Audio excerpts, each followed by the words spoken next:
to action.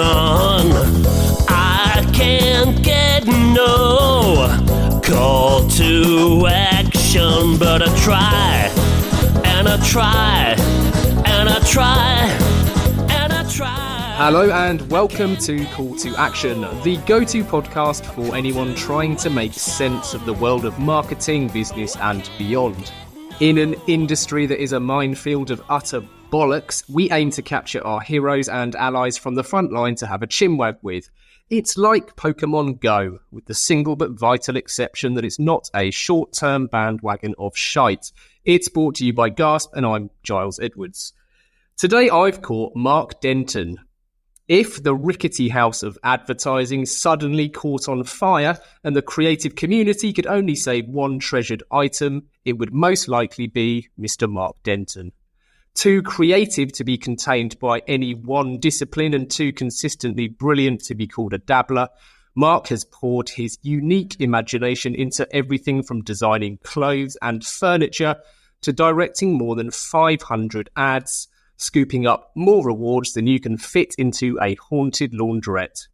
He's a vocal champion for pursuing the big idea as opposed to being blindly led by big data, and as the chief of COI communications is doing more than you, me or anybody else to bring fun back to the advertising world. Mark says, speaking as someone who is now on the cusp of old geezership, I have begun to experience the onrushing cold front of ageism. But speaking from the heart, at this age now, I know more than I've ever known. Welcome to the show, Mark. Yeah, nice to be here. Thanks for the invite. Right, 7 quick fires. So instead of tea or coffee, we've gone with stewed builders or Rosie Lee. Oh, it's got to be Rosie Lee. That's easy. Right, what would you rather read? Sunday Times Rich List or Knitter's Digest? Probably the Sunday Times Rich Lists, but you know that I know about knitting. I know it all. Vespa or Lambretta? Lambretta. Easy. Speed Dry Magic Markers or Copic Markers? Do you know what? I was brought up on magic markers, but I've got 3 sets of Copics now, so I'm a Copic man. Nice. Wow, I wasn't expecting that. My number 5, Knobby Bottom Shuffle or Scoffmore Meat Pies? I'll have a Scoffmore meat pie, please. Extra liquor. Artificial Intelligence or Real Stupidity? Real stupidity every time. Right, and lastly, wax on or wax off? Oh, I do like waxing off. There's no doubt about that. Amazing. You sailed through those. You warned me you might take a while, but you went straight. Yeah, I know. I'd see you told me the rules up front. You said quick fire, and I was using all of my superpowers just to not waffle on. So I thought, yeah, make them quick. I can take direction. Brilliant. Listen, Mark, as you know, it's a huge pleasure and privilege to have you on the show. We always start the show by asking guests about their path to where they are now, and we find that it's often a linear one. And importantly for me, there's huge value in people understanding how talented people start their careers, and it's not always by stepping out of a shiny college or university straight into a shiny career. So can you start by telling our audience how it all began? I'll tell you how it began. That's easy because I've just had a recent reminder. I've become reacquainted with my old mate. His name's Duncan. I was on my dad's drive sometime in the 70s, polishing my Lambretta SX200. So here I am, polishing my scooter. This bloke, he looks a bit like a wasp. He's got like a big helmet on and a pointy face, and he drives up on a Grelly moped. I didn't know him, and he just stops and starts speaking to me. And that was Duncan. We get chatting. He says he's going to art college. I said, well, I'll try to get into art college because I could draw a bit, but I couldn't get in because I didn't have enough O-levels. He said, well, here's a bit of good news for you. I'm going to an art college for thick people. You only need 3 O-levels to get in. So if it wasn't for him, I would have been a hairdresser. So my mate Duncan started it all. I went to art college. And then while I was there, and I didn't do a degree course because I didn't have the O-levels, but I did, it was called the School of Vocational Studies at Ravensbourne. And we learned practical stuff like architectural drawing and paste up and photography and stuff like that. Typography, so all the practical stuff. And I saw an ad in the back of Campaign. There was a campaign knocking about, assistant art director needed, and I applied for the job and got it. And that was 1975. Amazing. Does Duncan still look like a wasp, by the way? No, he does. He does, but he's one of those people you don't like insofar as he looks better now than he did when he was a youngster. And he's got the shock of white hair now, but he didn't last long because he was a bit of a rebel. I stayed the whole 3 years, and he ended up being an infamous, I would say famous, but an infamous paparazzi photographer. Oh, wow.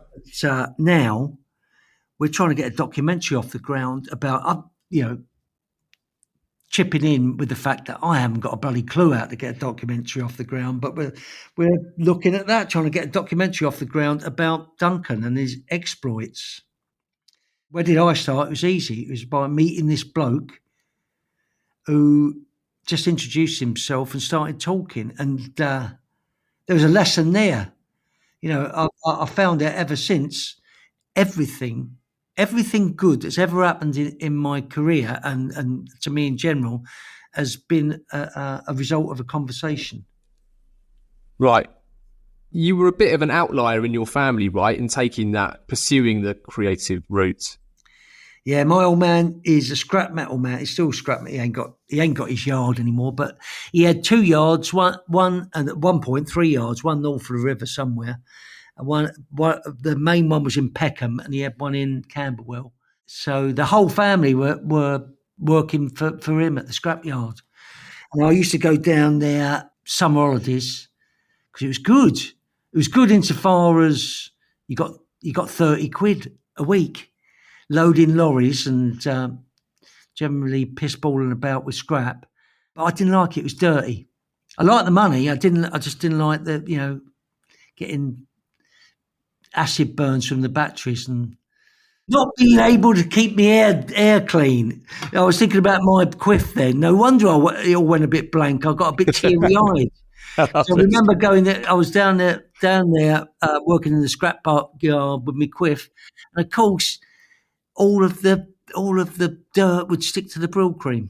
So didn't like it. Not my cup of tea.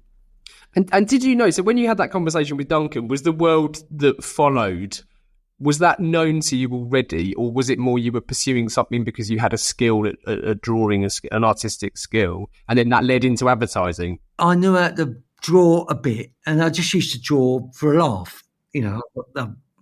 Generally, it was just like now, draw stupid. Yeah, but I'm still not an artist, and I actually. Just a plot spoiler, I am an artist, but I'm not very good. I'm not very good at drawing things beyond my Beano style scribbles, and they were the same then. And just because I could draw a little bit, my mum said, "Hey, if you went to art college, you could get a job painting the flowers around the outside of plates." I thought, well, I don't want to do that. I'd have to move to Stoke-on-Trent. All my mates are down here. Being the centre of the pottery industry, just shows you how clued in I was. I liked adverts then because my mum used to laugh at the funny ones, but I didn't know anything about getting into advertising, and I certainly didn't ever imagine that I would be good enough to write adverts. When did you start thinking you were good enough to write adverts? Or how did it start from that? I got this job as a what they called a junior art director. It was for a small agency called Bridge Advertising in Great Portland Street, and there was only 2 people in the creative department, me and my boss. And my boss, he'd come up with it. They used to get a freelance writer in. They'd come up with the ideas, and I was a paste-up artist there. And I used to do layouts, bit of lecture setting. I was the one-man art studio, if you like. But he used to tell me stories about, he used to work for, back in the 60s, he used to work for a famous agency then called Coleman, Prentice and Varley. And he said there was this really clever bloke who worked there, John Webster. And he used to tell me about John Webster. He eventually introduced me to one of his old mates who worked at Leo Burnett, and I got a job there being a visualizer, not an art director. I was meant to be in the studio, knocking out visuals for other art directors, pre-computer. So it was my job to draw up the layouts. And 5 minutes in, I thought, well, I can do better. They're giving me jobs to do, and I think I can do better than that. You started doing more versions of the ads, right? Absolutely. They give me a brief. I'd knock out their really boring ad, and I'd do some of my own good ones. And generally, they'd give me a cuff around the back of the bunts. Say, just get on with what you're meant to do. To cut a long story short, there was one project where I had to draw a load of storyboards up for research for Cadbury's cream eggs. I write my own script because it was easy to work out the strategy from looking at the scripts and breaking them down into a storyboard.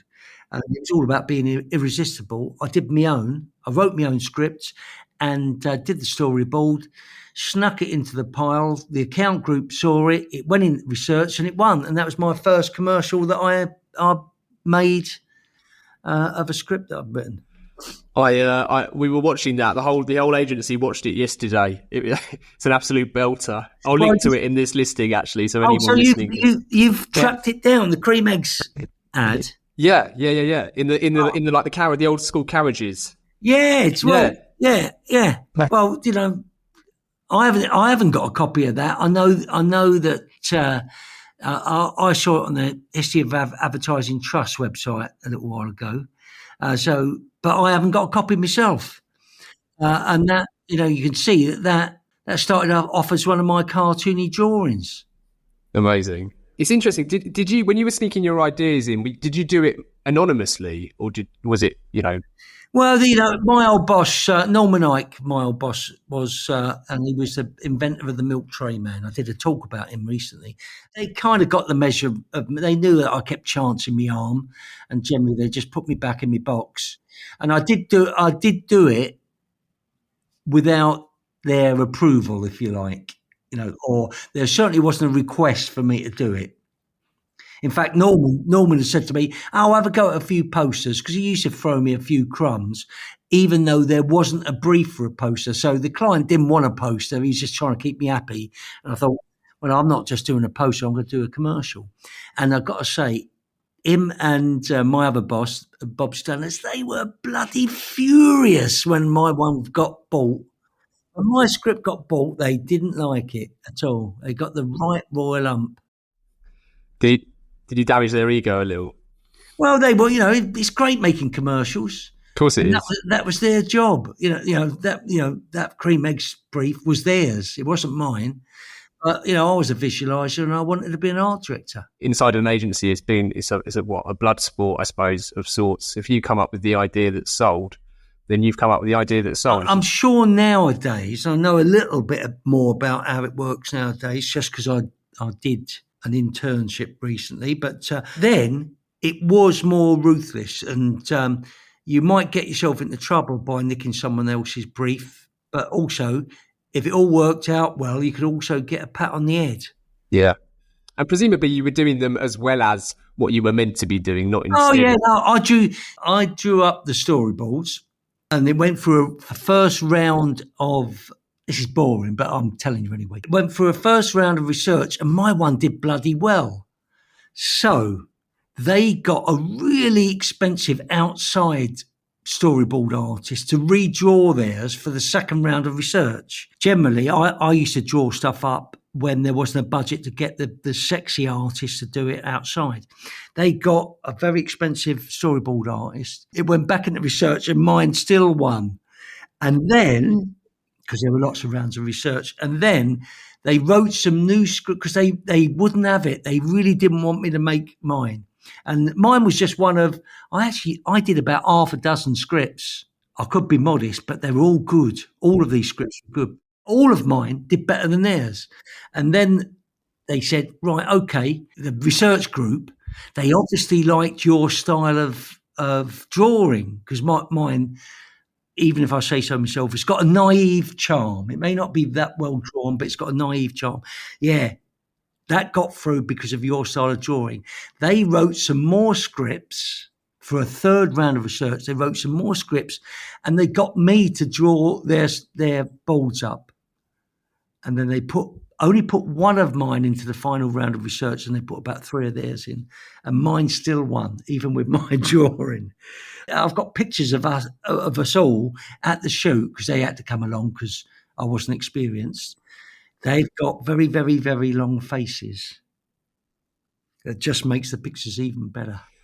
I interviewed a Canadian writer called Dan Nelkin a few weeks ago. He's a brilliant writer, and the reason why I love talking to people like yourself and hearing these types of stories is, I mean, Dan's was quite similar. I think he effectively intercepted a McDonald's brief when he was, he wasn't given the type of briefs that he now would enjoy, and I think he said he sat down and wrote 100 ads to just include with the team who was responsible for fielding the brief, and they might have written 10 or 20, and he did admit that 90 of them might have been shit, but his was chosen. You and Dan, I mean, you both enjoy a great reputation now, but like looking back and knowing that it was a bit dog eat dog and you had to really graft to get to where you are now is a point that I think is worth making. Well, I liked, and I've always liked, I like the competition, and I know it's it seems a lot more civilized, for want of a better word. I was going to say gentlemanly, but even that's a bit unfashionable to say gentlemanly nowadays. I think people don't rattle the cage too much, and I think they keep their head down. And because creatives are not at each other's throats, it used to be friendly competition. Like when I was at Lowe's, and and the likes of Heineken was open to the whole floor, the whole creative department. Anyone could write a Heineken script, and anyone could write a poster or come up with a poster. When the poster season came out, me and my old mate Chris, because I met a very like-minded creative in Chris Palmer, we actually came up with and drew up, coloured in the lot, 70 Heineken posters. That year we got all of them through. So I think there was 4 required, and we did them all because we drew up 70, and at least 10 of them were good. That was all part of the fun of it, just to outdo the people in the next room, and then clap them very hard when they win an award. Because you were rivals, but all on the same team at the same time. Yeah. And how did that team, how did your fit? You mentioned earlier, I think you first said you had a Beano style, which I prefer. I prefer you then saying it had that naive charm, because I couldn't agree more. And I think, as you know, our office has your biscuit wall posters and other bits of work up in it because we love that naive charm that you refer to. It naturally lends itself to humour, irreverence. It has it's so bold and yet still playful and distinct. Did you notice, as you moved agencies in your first few roles and then subsequently started your own agency, did you notice that it fit particularly well with agencies, or did it fit particularly well with certain brands? Because obviously Cream Eggs you've mentioned, Pot Noodle, Heineken, there's various other brands that you could feel that fits to.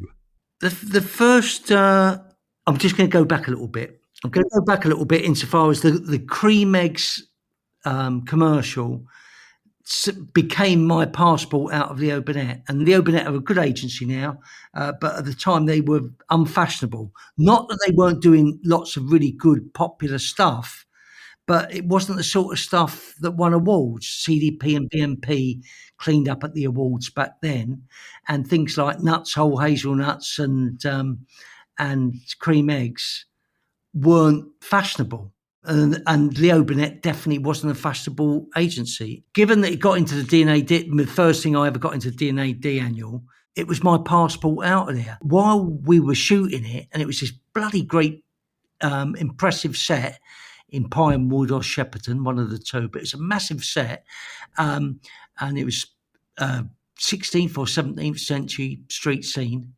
I'm not good at history, but it's an old street, basically. Sedan chairs in it. again, another bloke I never met wandered onto my set, or I certainly didn't know, Chris Palmer. He was shooting on the little tiny stage next door, doing a tabletop thing, and he wandered in, saw this great set, came up and started talking to me. Before you know it, I'm working with him at BBH. Again, another stranger starting a conversation, and before you know it, my life's changed.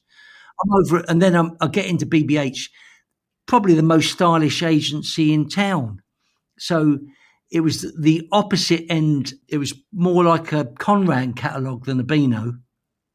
It wasn't, my style wasn't a natural fit for BBH, but I got on well there. I really liked it. I learned how to art direct. I'd like to think that still, if I get something that is style led, I can do it. So I don't mind that. You adapt your own style to suit requirements, whether it's from the client or just reflecting the output of the agency and the personality of the agency you're in. Because I know we're all meant to adapt to the job in hand, but at the time, BBH had a definite look and style, and GGT had a definite look and style. There were personalities. And there were personalities within them too. Oh no, absolutely. But at the same, I remember writing. I got a lot to be thankful for, and it's because I was at BBH.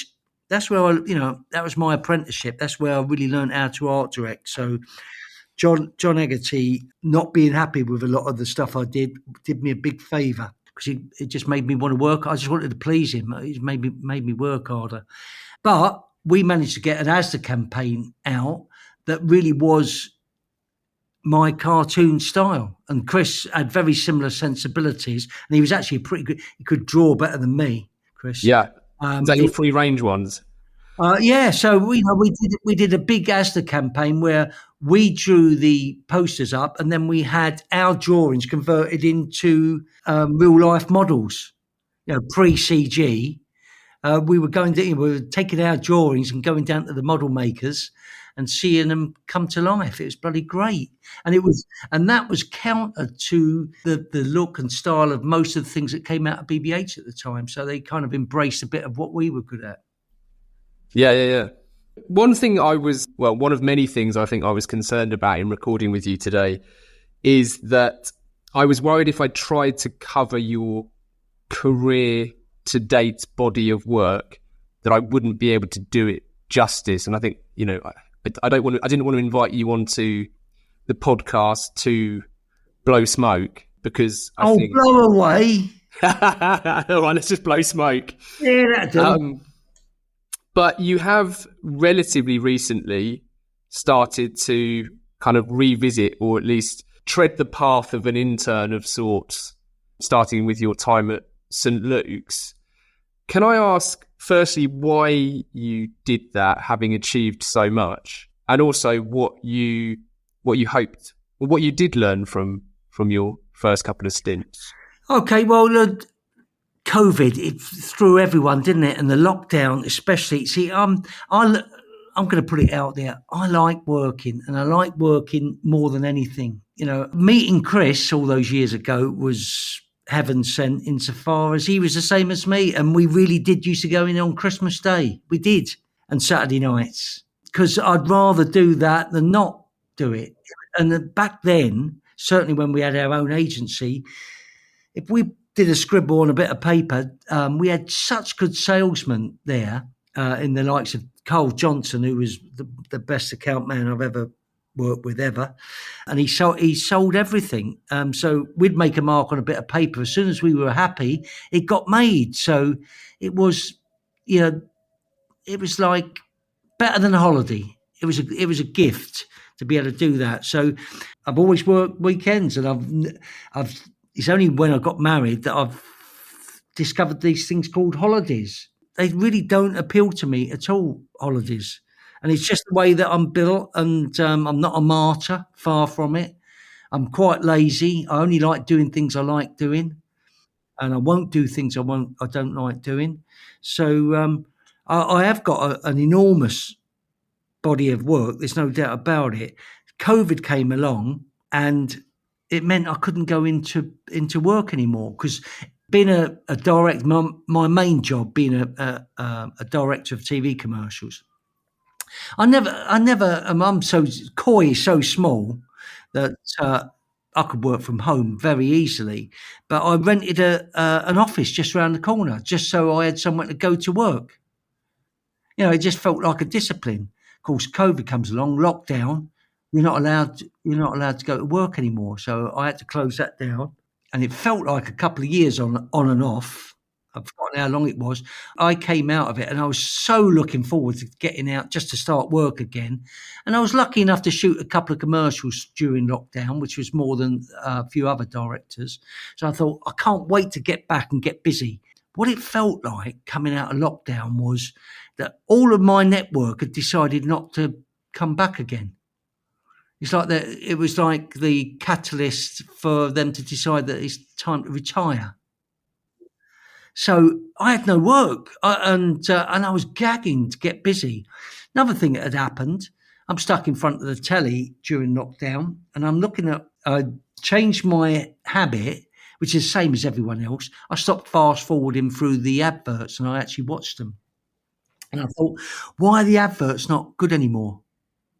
And they're not. They're not half as entertaining as they used to be. And I keep getting into interesting little confrontations on the likes of LinkedIn with certain individuals who keep trying to persuade me that everything's as good as it used to be. It ain't. So I'm thinking, why? There's no funny ads anymore. Nothing's entertaining. I can't retain any of them. I don't think it's just old age.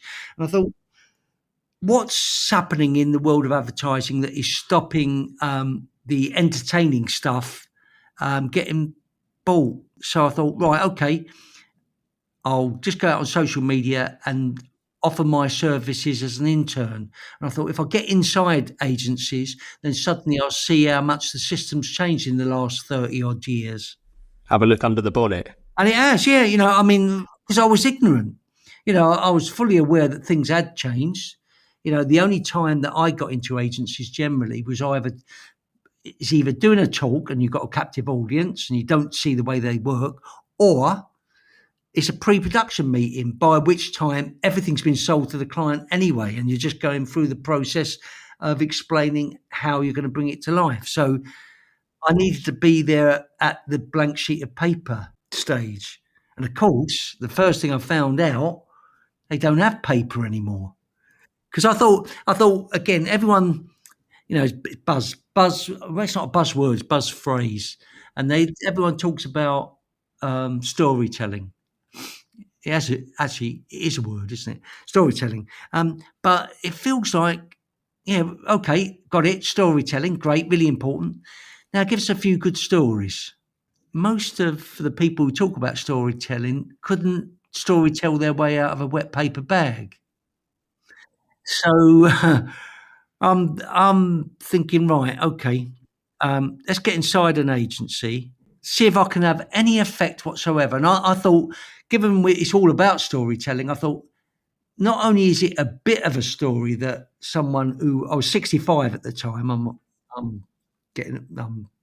68 now, but I was 65 when I first did the St. Luke's one, and I thought, right, okay, it's a better story if I only turn up with a carrier bag full of markers and a layout pad. That makes for a better story. So I did that. Didn't take a laptop, and it was fascinating. I'm forever grateful that they let me in, and they made me feel very welcome. And I've got to say, I really bloody enjoyed it. But it is different now, and there's more layers now and more meetings now, and there's a lot more chat about doing creative things and not so much doing it. Yeah, process, I think they call it. It's the process is a bigger, longer, many-layered thing with more people involved. Yeah, I certainly think process is talked about or sold more so than it should be for the benefit of the work, I often find. And I mean, how did that differ to, say, a few decades ago in terms of process? If you were in a pitch type situation, did you have to justify or present a creative process or sorts to get buy-in from people who typically weren't creatives? Or was that a relatively new? Well, you're testing me a bit because it is a bloody long time ago, and I was lucky enough that the last agency I was in, I had my name over the door, so I had a lot more say than being an intern. Because again, the story was, right, I'll be an intern, treat me like an intern, and pay me like an intern. So, both St Luke's and Grey that I did later on, did a year afterwards. I did a stint at Grey as well, which again, very grateful for them. And mentally, it helped me a lot because I was a basket case coming out of lockdown. It really did affect me mentally. For me not to be able to escape into work, I didn't cope with it well. And so St Luke's and Grey was a fantastic bit of therapy and eye-opening, and I learned a lot. You mentioned you had your name over the door, and that actually nods to, we've had a really good question in from a brilliant art director, Adam Richardson, that we work with frequently.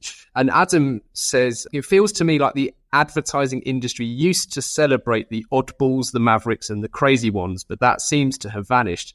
Do you think agencies have gone too businessy from years of aligning themselves with their clients? And if so, how do we reclaim that spirit of creativity and boldness that made the industry so exciting? And the reason I like that question so much in the context of what we're talking about is I would suggest that having the name Mark Denton over the door kind of precludes a client's need to understand what your process is, because they're entirely focused on their knowledge and understanding of what comes out of Mark Denton's brain.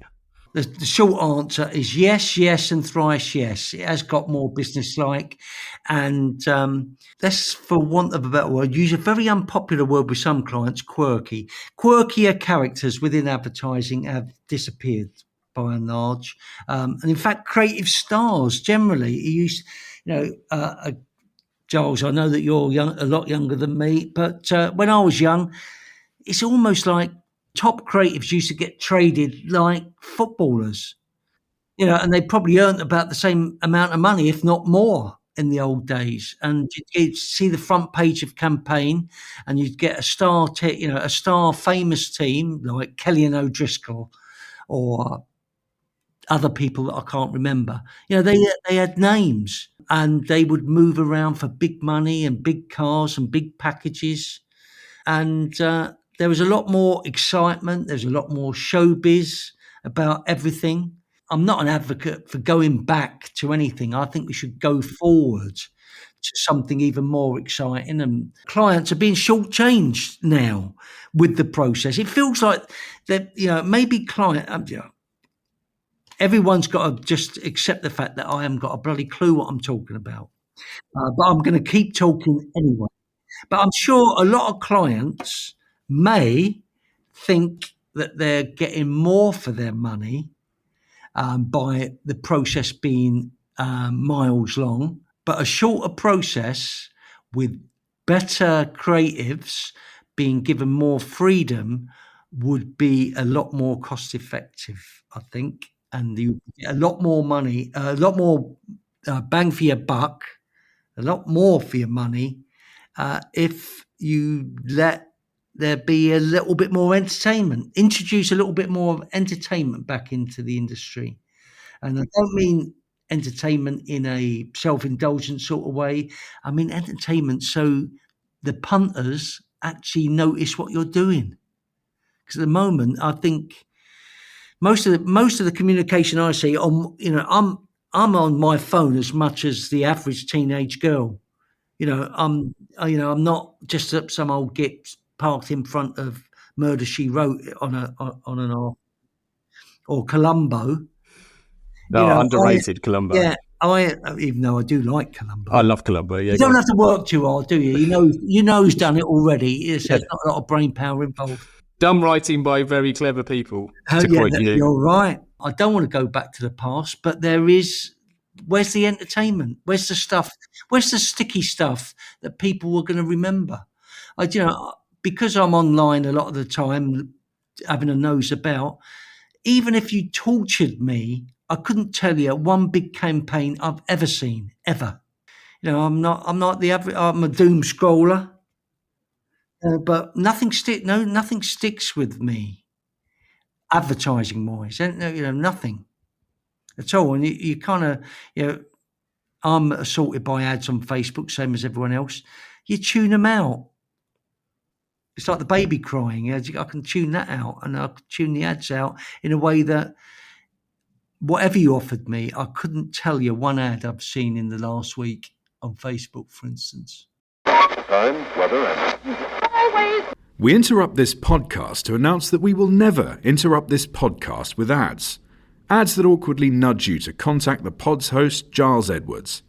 Only last week, some pod listening companies did just that, calling for guidance on proper marketing. But we're not asking you to do that. Nope. Anyway, back to the show. Marketing is incredibly confused with sales. I think you're the one who's more confused, Gary V. Sunshine. Here we go. In the spirit of, to quote you, wanting to go forward, can you pick out any positives that you learnt about what agencies, how they work now, or anything that came from the internship that we can be positive about? The talent's still there.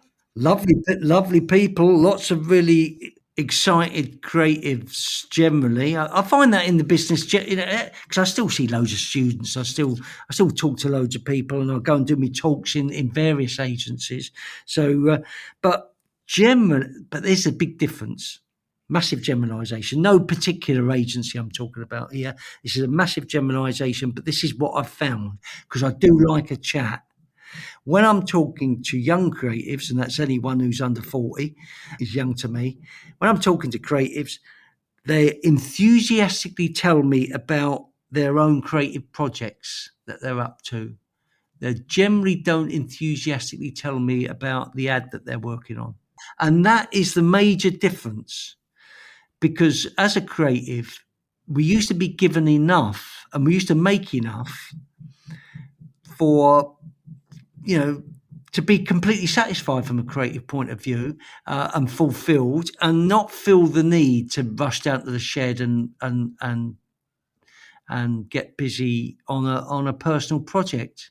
I don't mean to say that we didn't have hobbies occasionally, but my day job and my hobby was advertising, because as a creative person, it was a fantastic way of expressing yourself. Obviously, cracking a problem, and part of the self-expression wasn't just self-indulgence. It was the beautiful puzzle in a brief. How do you crack that? Some people are troubled by a blank sheet of paper. I love them. With, all right, okay, you got this tin of baked beans, and you've got to make someone pick it up off a shelf. What a fantastic nut to crack. It's the best puzzle in the world. But if the most important thing is the next 10 meetings that you got to attend, and not actually thinking about what director you want to shoot your baked bean ads, then I can see why youngsters need, especially if they're creative, they need some personal creative fulfillment outside of advertising. Yeah, I think when people are starting to satisfy a creative need of theirs solely with their own creative pursuits and feel unable perhaps to do it in their day job, if you like, that suggests something's kind of on the piss slightly, doesn't it? I used to do things like, right, okay, I'm working at Leo Burnett, I'm a visualizer, I want to do other stuff, I want to make things. Right, I've got a small 25 by 4 black and white press ad selling Samsung batteries, and it's a car battery that's so good that it is guaranteed to last as long as you own the car The battery's guaranteed. So, picture a battery, Samsung batteries, guaranteed to last longer than your car, as long as your car. And so, yeah, that's it. I thought, right, okay, I'm going to do a poster. So I draw up a poster. I haven't been asked to do it. I just do it. I draw up a poster. There's a pile of scrap cars, and the one at the top has got its lights on because the battery's still working. I thought it was good. I show the boss. He says, forget it. We don't want that. Just do the other advert, mate. I can't help myself because we know that a good visual poster makes a fantastic 30-second ad, or it could be a 60-second ad. I also write that poster up as a 60-second script. This drama in a scrapyard at night, car gets crushed up into a little block. The block, a magnet, big magnet comes down, picks up the block, puts it on top of a pile of other blocks. Everything goes quiet. Suddenly the radio goes on inside the block and the light comes on and the guard dog starts yowling, and you've got a 60-second ad for Samsung batteries. But I think, this could be a campaign. So, right, there's another dead car. It's like a carcass of a dead car in a desert, and it's got a convertible hood, and the canvas on the hood is flapping about a little bit. Before you know it, there's some vultures circling. One of them comes down, starts pecking at the car. Before you know it, you've got loads of vultures coming down one by one, ripping the upholstery and the whatever. And then one of the vultures comes down, lands on the horn goes off, jams on, all the vultures fly away. Samsung battery guaranteed to last longer than your car. I got these two storyboards. They're in my portfolio. Because my boss used to go down the pub at 11 o'clock. I used to stay in behind him. He used to invite me down the pub, but I used to stay in, answer his phone and pretend I was the art director, even though I was the visualizer.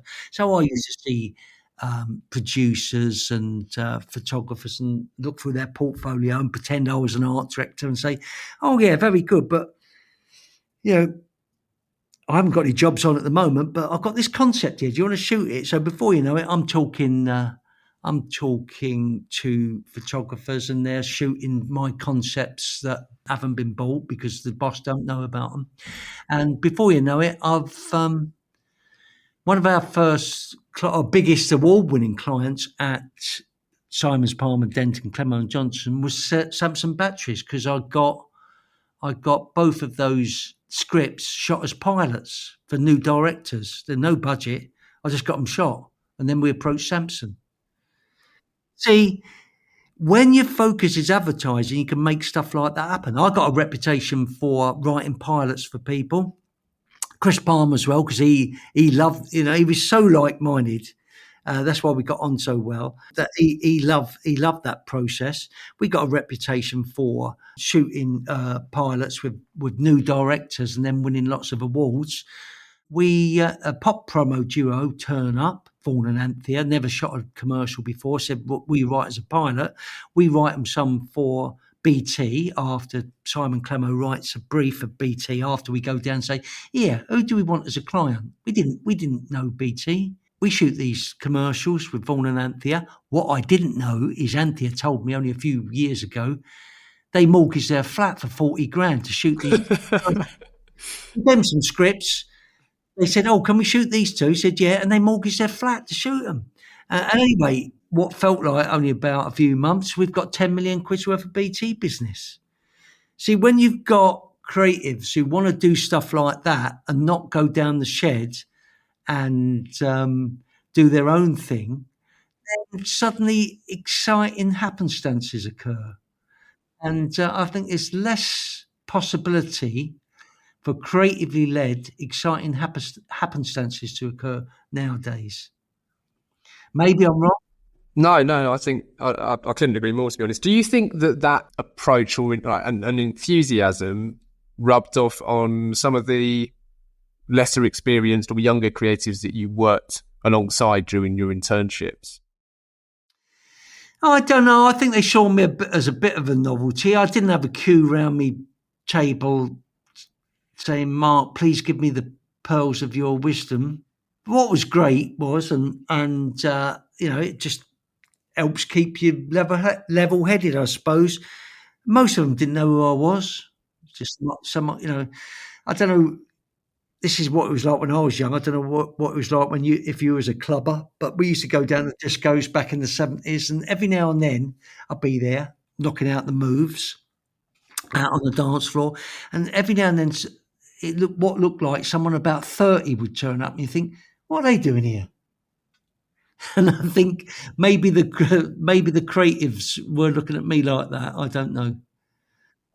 But some of them took me down the pub at lunchtime, which was nice, and talked about their personal creative projects, which were very exciting. I genuinely think the talent's still there. I think not. I'm not knocking the agencies I went to, because St Luke's and great. They were great. I loved being there, and there was a buzz about both places. Different kind of buzz, but there was a buzz about both places. But I think generally, creatives are just not being used as well as they could be. They're not being utilised, because most creatives are just itching to do good stuff. Itching. And are they a bit, just if you look at your telly tonight and look at the ad breaks, how many creatives are actually being allowed to do good stuff on the evidence in front of us? Yeah, the conditions don't seem quite right. It doesn't feel like a particularly creative industry generally compared to what it was. And like I say, I'm not interested in going back to what it was at all. And, from a practical point of view, you wouldn't want to go back, because telly ain't king anymore. So, let's try and be creative online in a way that is going to stick, like the great old commercials used to stick. Yeah, I still believe that you can do that with a poster and then take that elsewhere. There's a great quote from, I think it was Tess Alps when she was with Thinkbox, who on the supposed demise of TV said something along the lines of, TV isn't dying, it's having babies. And I do think that explosion of new forms of media have perhaps overwhelmed people.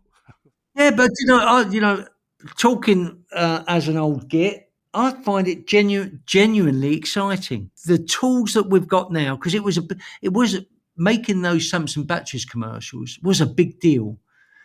To get a camera out and the circus that goes along with shooting something, and the Vultures one, we shot that in Los Angeles, just outside of Los Angeles. It was a deal. But now, what is, and I know people say the word humbled on LinkedIn all the time, but this is genuinely humbling. The 9 and 10-year-old kids with their mobile phones are making us look pedestrian in the world of advertising. They really are. And you can see the influence of TikTok on a lot of ads, the way that most ads have got dancing in them. But it's dancing at the end of a process that's involved 3 pre-production meetings. So wings have been clipped along the way. Massive Geminisation, of course. Wings have been clipped in a way that what comes out has lost all of the energy of the original thing that's shot by a 10-year-old that you're copying. He said provocatively. Although it's funny, I was watching yesterday a short clip, and I think it was probably around about a decade ago, of you as a D&AD judging. And one of the comments you had on the work on display was that it increasingly looked like the fruits of the computer, which I thought was a really nice line. And so perhaps that was there, it just wasn't as pronounced. No, this is, the turn of the century really marked the most rapid decline in creative output, I think. So it's been going on for quite some time now. And like I say, it's nothing. We were no cleverer than the people in ad agencies now. I think there's loads of creative talent there. I've certainly talked to loads of bloody good people, every bit as good as I was, that's for sure. It's opportunity now. And I think clients generally are being shortchanged. They really are. Poor sods. I've gone through a process. I don't mind admitting it that I was very cynical and negative for a few years, and I, to be honest, actually doing this podcast has helped kind of me wake up a little and realise that agencies need to take responsibility for the state of the industry, if we can, just label it so broadly. And I think you're right. I think agencies do need to step up and demonstrate better to the clients that they don't have to be shortchanged. Whereas I think a lot of agencies point the finger at clients and say, well, they won't let us be creative, or they don't give us the time, or, whatever. I think you just need to stand up for yourself. Anyone listening to this would probably gather pretty soon that I haven't got loads of ideas. I've only got one idea: lead by example. You don't like the way things are, do something about it. Yeah, and I think therein is the opportunity, right? And you said it earlier, like you clearly have this passion, and again, loads of people listening will share that similar passion of wanting to solve the puzzle of a brief. And I think that explosion of media you just touched on gives you even more puzzles to solve within a brief. Like, how does that work on TikTok? How can I communicate this on YouTube? There's so many more puzzles to solve that it should be seen as like a really positive thing. Do you know, I'm wrestling with TikTok at the moment, insofar as I haven't got my head around it. In a way, I'm not using it in a way that is makes me feel like the master of it yet. But I'm talking to lots of very young people. I do like a conversation, and I put myself in positions where there's the likelihood of a conversation is more heightened, if you like. Just walking about with a very bold pair of trousers, I find helps very well. I was out over the weekend. I went to 4 different art shows over the weekend. I was walking down the street in Hackney. These 2 young women stopped me, and they were great. And they stopped me and started a conversation, and they gave me a sticker, and they wanted to film me for their with their mobile phone for their TikTok profile. And before you know it, we're having a bloody good chat, and they're telling me more about TikTok, and we're going to go and have a pizza in the future, and I'll buy the pizza, and they can tell me all about what they're up to on TikTok, and they can give me a few clues as well. And that was a conversation that came out of me walking down the street and being stopped by these 2 young people. So, and I got a real buzz out of that, and I was genuinely enthusiastic about these daft alien drawings that they were doing and were trying to promote. It's a bloody exciting time at the moment, but sometimes the excitement dies a little bit in those meetings where you've got 20 people around the table. Yeah. I should have asked this listener question earlier, but mutual friend Liesl McDonald, she asked you if you've seen any progress in the industry on ageism. Is the message getting through at all? And she nods to your internship, but also mentions Robert Campbell with his Silver Academy, which I must admit I hadn't heard of until the question came in, and the likes of Cindy Gallop. Well, I've heard of the Silver Academy, but I don't know. I don't know any more than that they exist. And, I don't know if they're doing well or anything. I'm constantly trying to work out where I fit in. That is a puzzle in itself. I don't know where I fit in. I don't want to present a barrier to purchase, even though I know that I don't always say the right thing. Ageism is real. Maybe I would think this, but this is what I think. I think I've never been better, ever. I've never been more informed. I've never been more relaxed about my own opinion. I've got no creative fears at all. I'll have a go at anything. I've done everything from you name it. I've done it. I've got into NAD as a client, as a planner, as an art director, as an illustrator, as a writer. I've put on plays. I've put on Mexican wrestling events. I've directed commercials. I've directed short films. I've produced plays. I've never done so. I've designed clothes. I've designed furniture. You name it, I've done it in the industry. And I've done it in a way that's sometimes quite high profile. Does that make me really employable or really not someone you'd want to have about because they might get in the way of the process? I don't know. I stand by the fax machine most days. There's not loads of opportunities chundering out my fax machine. I get the occasional script, which I like to treat on. Write my own treatments, by the way. There seems to be a little bit of resurgence in posters. I would love to do a poster campaign for someone. I haven't been asked to do one for a little while. The last 48 sheet poster I did myself. Yeah, so it was a self-initiated poster, 48 sheet poster. I can't remember the last time an agency asked me to do a poster campaign. You did say in an article with the drum, I think it was a while ago, that a lot of older people write themselves off rather than reinventing or representing themselves. If you're really creative, just give yourself a new coat of paint and get in the queue again. So I certainly don't think anyone could suggest you haven't been trying to give yourself a new coat of paint, and you probably know more about TikTok than I do. So, but not a lot. But I'm having a go. But at the same time, I'm not moaning about it. Here I am trying to get a documentary off the ground of my mate. I've got this idea, and whether I get it off the ground or not, I don't know, because money's harder to come by now than it used to be. But I really want to launch a newspaper, and I've been working on that for a while, a creative newspaper that's every bit as exciting as my Instagram feed. Which is more exciting than the average ad break. It's going to have adverts in it, old-fashioned press ads in it, but only good ones. So I'm thinking, and I'm going to make sure loads of clients see it, because I think, right, lead by example. Remind people what good press ads look like again. Maybe I'll get that off the ground. Maybe I won't. I don't know, but I'll have a go. Yeah. Well, good luck. I'm going to... I know I've snuck a couple in, but as you know, we have a few to get through, so I'm going to move to listener questions, I think. So, asking the general public for their opinion, be it on Brexit or boat names, is notoriously fraught with danger. We've got a few left. I'm going to go to, a quick one from another mutual friend, Tim Plester. Is it true that he demands his on-set cups of tea to be made to a strength equivalent to a specific Pantone colour swatch? Well, we know that's true, don't we?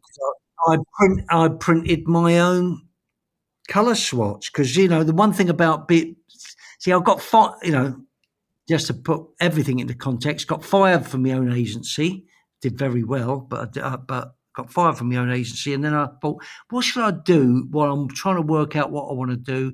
I'll try directing. And the thing about directing is the first day on set, a runner comes up and says, do you want a cup of tea? 9 times out of 10, they really can't make tea. So I thought I need my own personalised colour swatch.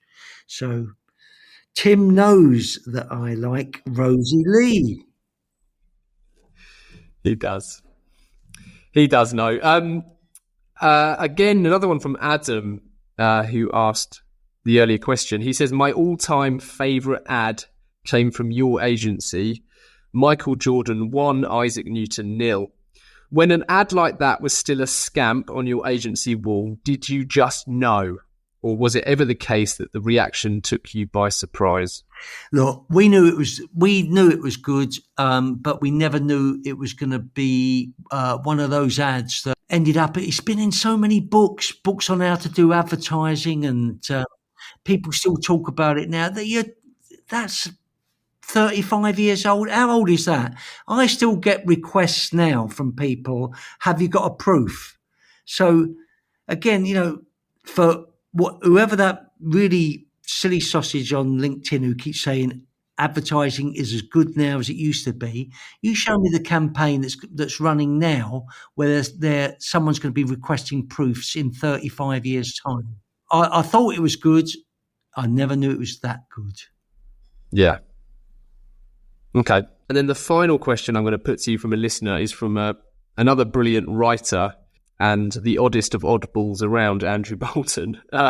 He says, in my own appearance on Bargain Hunt, the producers blocked us from buying the weird stuff we actually wanted, e.g. a taxidermy badger with a noticeably wonky eye. What weird stuff were you steered away from at the antiques market, or were you better at putting your foot down than we were? Well, I signed up for that. I was going on there with my missus, but I didn't make it in the end. And my lovely stepdaughter went on instead. But they came back because I got a job on, so I couldn't turn a job down. The missus and the stepdaughter went, Anna and Saskia, and they came back and they had this very similar frustration. They were steered on what to buy. So, believe it or not, folks, what you see on telly is not true. Even the Cadbury's cream eggs of the 16th and 17th century. They weren't out in the 17th century. Oh, it's so deflating to hear that. It's so deflating. Oh, well. Never mind. Still worth a watch. I did try, though, because I thought, well, I like that programme. Why not try and be on it? You know, I think the more stuff you do like that, the better. I know what's the great thing about getting old is that if I ever had any worry about looking cool, when you're old, you don't care. So, I admitted to watching Columbo earlier and Murder, She Wrote. I don't mind. No. Well, I don't mind admitting to loving Columbo. I think it's wonderful. Great. Well, the final part of the interview then, Mark, is our 4 pertinent posers, which we hurl at all of our guests. So starting with number 1, what advice would you give to your younger self? I wouldn't live my life any differently. It's all worked out very, very, very well. My clairvoyant predicted that I would have an agency with Chris Palmer. She never predicted that I would get fired from that agency 6.5 years in. But that would have been fine. That would have been fine. I would have done it anyway. Even things that have gone wrong have turned out very, very well. Good advice. So don't change anything. Just do what you want to do. Yeah, good advice. I feel like we've covered a couple that you could answer with here, but if you could banish one thing from the industry, what would it be and why? I think we could do. I wouldn't banish all of them, but I would kill half of the meetings. Only have half. Try not to have meetings if you can. I think this is our 150th episode, Mark, and I don't think that's ever come up, and it certainly should be coming up more regularly than it has. Great answer. Number 3, apart from unleash the power of purinity, which is linked to in this episode, and I urge everyone to buy, are there any books that you would recommend to our listeners? Oh, yeah, that's an easy one. How to Win Friends and Influence People. I know it's a corny old book, but I've probably read it 25 times. I try and read it every couple of years. I think it's bloody great. And there's lessons from that book that I apply every day. Oh, really? There's a few books that tend to pop up. This one hasn't actually come up loads, but it has come up before. And it's one of the few that has come up regularly that I haven't read, which might explain why I have no friends or influence. But I should give that. I've got a lot of friends, and I haven't got as much influence as I used to have. But it's bloody useful, and I'm not kidding. I really do use principles from that book all the time. Awesome. Well, we will link to that in the episode. And then number 4, Mark, is we always dedicate every episode to someone, and we bestow or hospital pass that honour, depending on your view, to our guest, who also has to give their reason why. So would you dedicate this episode to someone? Can be anyone who's That's the hardest question yet. Yeah.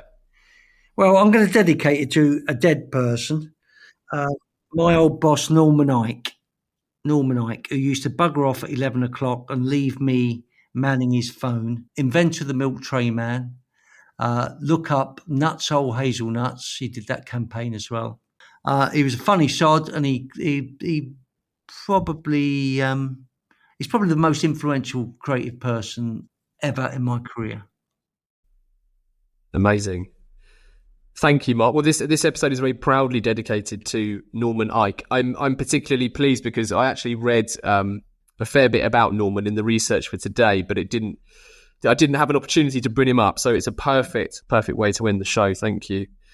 So as a final call to action, everyone can head over to this episode listing. We've got links to how to win friends and influence people. We're going to link to the work we've discussed, and I urge you to check out, especially the Cadbury's cream egg. I do remember seeing a scamp of the Samsung battery, the pile of scrap cars poster that led to the further work. So I'm going to link to everything that we can. I might have to rope in some help from Mr. Dave Dye to do so. But how else can our listeners get more Mark Denton? Well, they can book me for a talk. I'll come around and do a talk I've got about half a dozen different talks. Just ring me up and if you've got any hard questions and you just want to know the answers, just phone me up. If you want a cup of tea, I'm always up for a chat. If you want anything that's vaguely creative, I'll come round and help you do some heavy lifting, whether you've got a budget or not. Amazing. I will link to your website as well, where they can get in contact for everything from scripts to tea. Mark, listen, I've loved the opportunity to talk. I think you're one of the few people in the industry that I would quite gladly ram down people's throats, because I think the industry is better for seeing your body of work, and I'm really grateful that you found the time to talk. That's very, very kind. Much appreciated. And if I've come across a bit moany, I'm not really moany. Don't want to be moany. I think there's an exciting creative revolution that's just about to happen. And I genuinely believe that. Well said. Brilliant. Thank you, Mark. And finally, thank you to everyone listening. If you've enjoyed the episode, please do share and review the podcast. Keep your questions and guest requests coming in. To get in touch, it's easy to find Gasp online or email the mouthful, that is call to action @gasp.agency.